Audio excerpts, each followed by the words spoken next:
Welcome.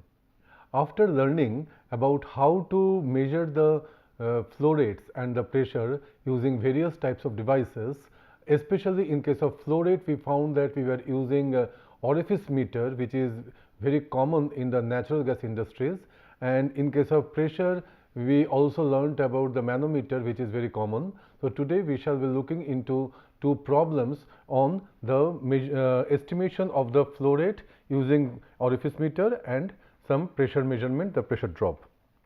So what we shall learn today is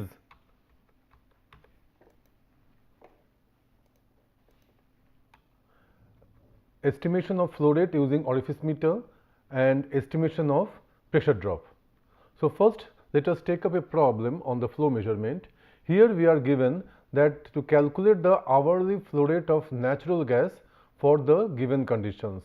Here the various conditions are given as we will find in the equation for the orifice meter, which we saw earlier. First is the base condition. Here the things are given in FPS units because the equations we learned they were having the FPS units. So here we find the base pressure is 14.65 PSIA, that is pound for square inch absolute.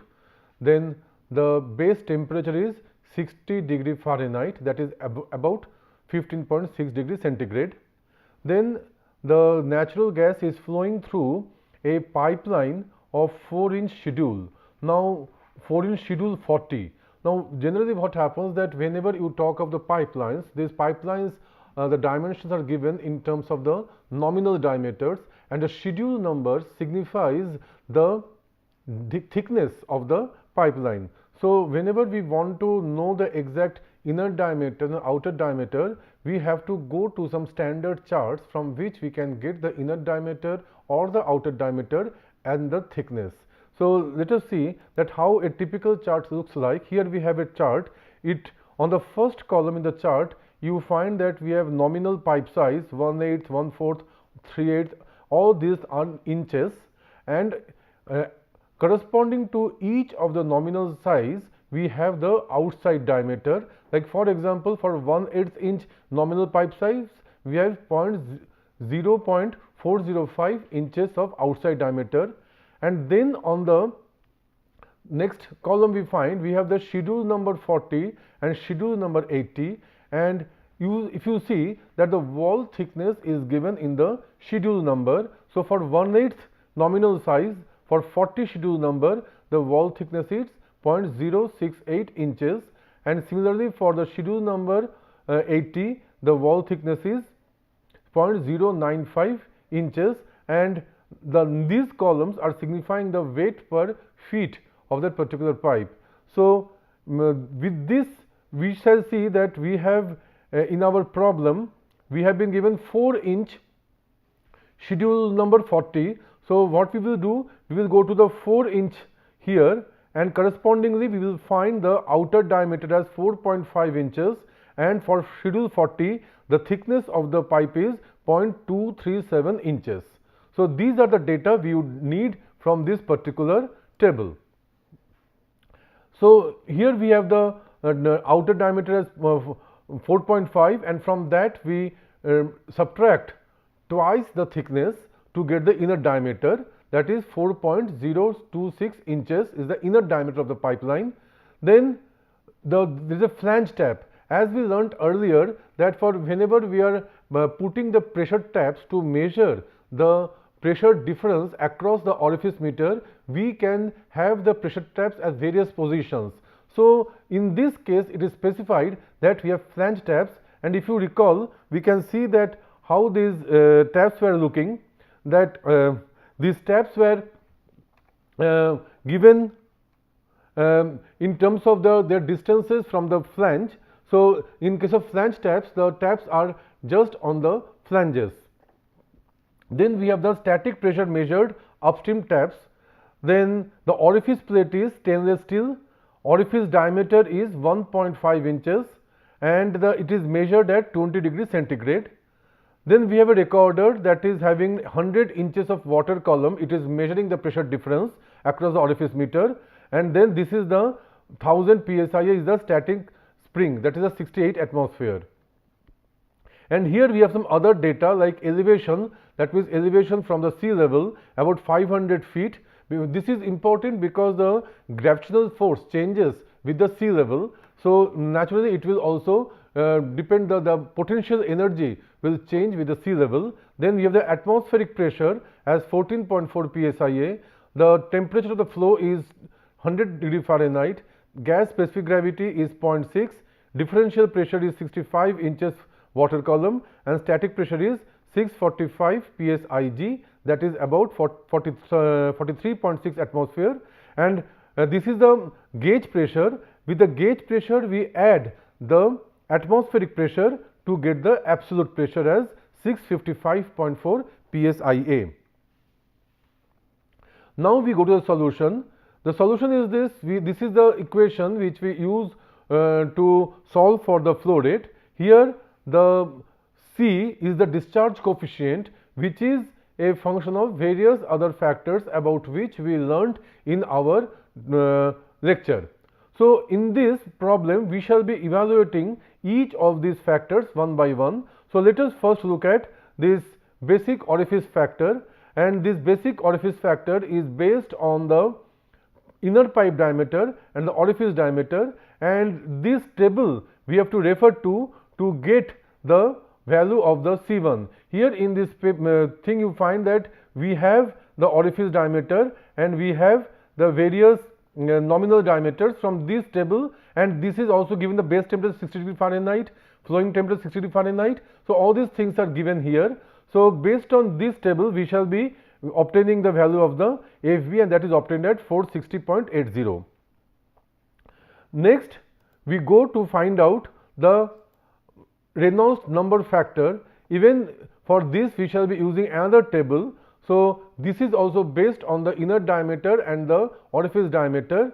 So here we have the value of the FR for the various types of orifice diameter, and we find the value of this FR from this particular formula 1 plus B by under root HWPF. Here we put the value of B which is obtained from this table, and then we have the HW, that is the water column height, that is 65, and this is the pressure, absolute pressure, and from this we get the value of the FR. Next we come to the another correction factor, that is the pressure base factor. Here we are using this particular formula. Please note that in this formula the pressure has to be in terms of psia. So we are putting this pressure value here and we are getting this value of the pressure base factor.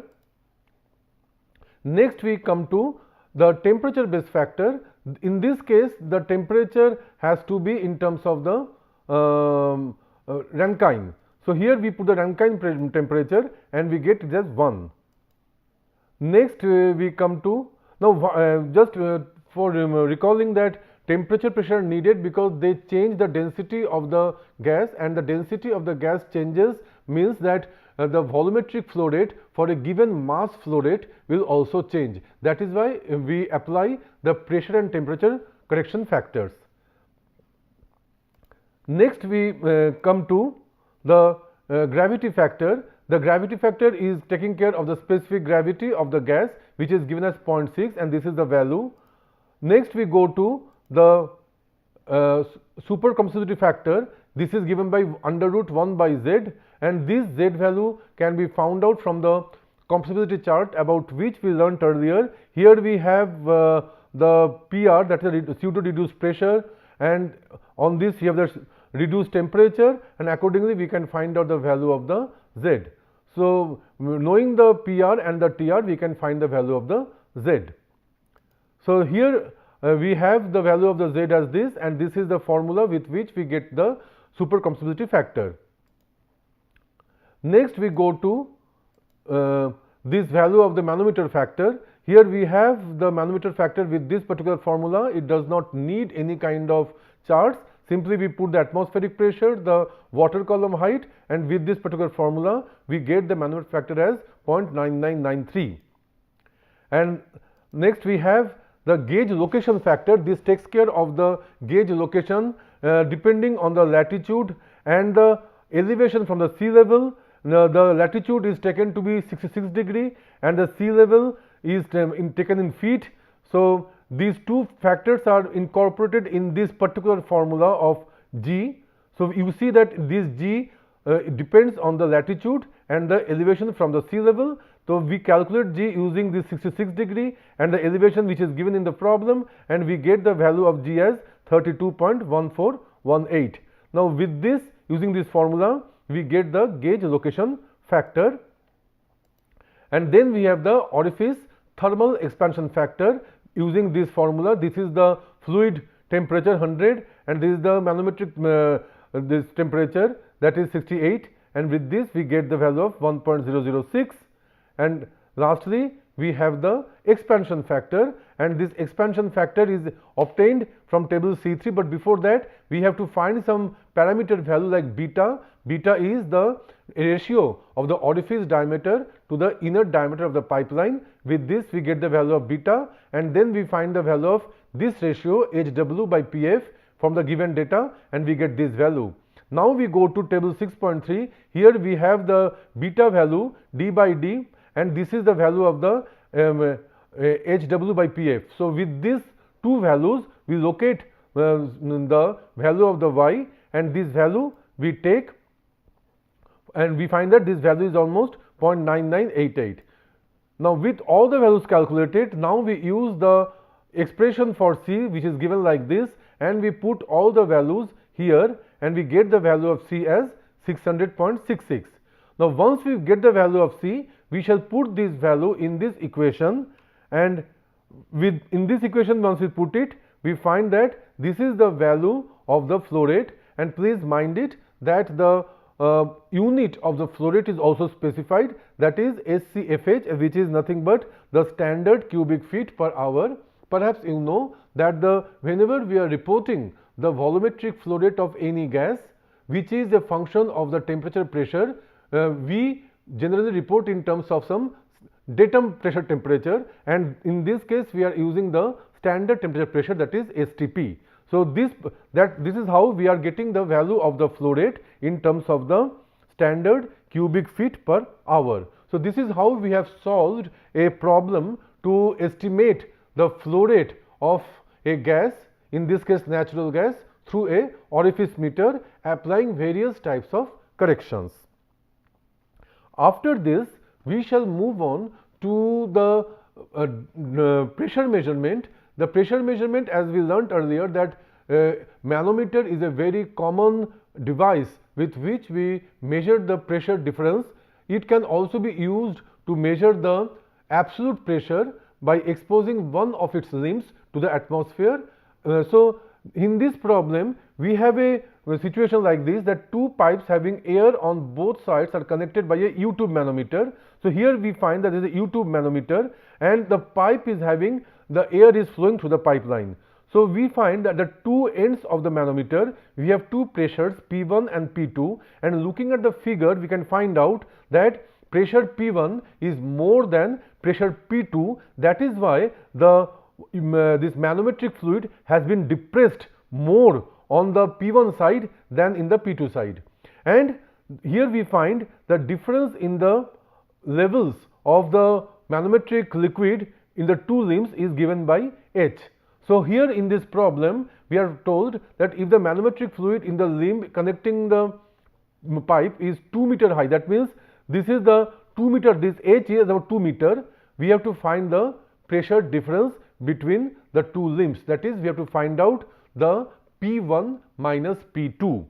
So for this we see that these are the things given to us. The manometric liquid is water. This is water. We take the density of water generally as 1000 kg per meter cube, and the density of manometric fluid is air. It is approximately about 1 kg per meter cube, and because with this we find that the delta P is found out to be this by rho m, h and g. Now please note that in this case we are neglecting the density of the air with respect to the density of the water. That is why we are taking only the density of the water here, and by incorporating the various values we find that the pressure drop between the two limbs of the manometer is coming out to be 19620 or about 19.6 kilopascal. Now please understand that this is how we are finding the delta P, and this kind of method may also be incorporated to find out the flow rate. Like in the previous problem of the orifice meter, we can say that we are using a manometer across the orifice meter, and this is how we can get the pressure difference across the manometer, and with this information we can solve for the flow through a manometer. Thank you.